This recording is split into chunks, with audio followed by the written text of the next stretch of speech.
Yun mga idol, kamusta kayo? Ngayon ay magluluto tayo ngayon ng sinabawan na manok. Ito naman yung ating manok para sa ating tinola at saka malunggay, sayuti. At ito pang patanggal ng lansa, sibuyas, luya at bawang, 2 siling haba. Isasama ko na rin yan mamaya. Tara, umpisa na natin ang pagluluto at samahan niyo ako mga idol. Maglagay lang muna tayo ng mantika. Dahil siya mainit na, ilalagay natin itong bawang.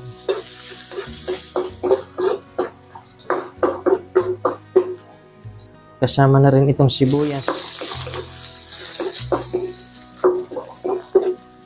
at luya. Ilalagay na natin ang ating manok.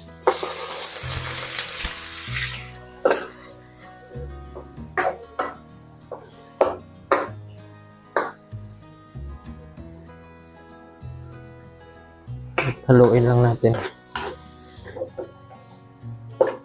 Patis para sa pangpalasa.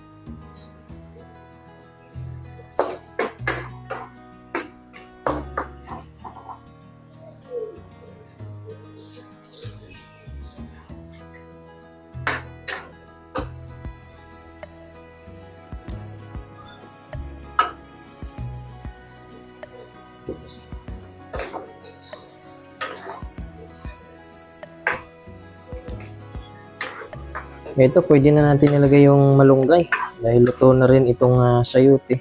Medyo malambot na tsaka yung manok. Sabay ko na rin itong siling haba, ng 2 piraso. Ito ng malunggay, lalagay na natin. Yun, ito na ang ating sinabawang na manok. Ito, luto na. Yun, dahil nalagyan na natin siya ng pangpalasa, titikman muna natin kung ano nga ba ang naging resulta ng kanyang naging lasa.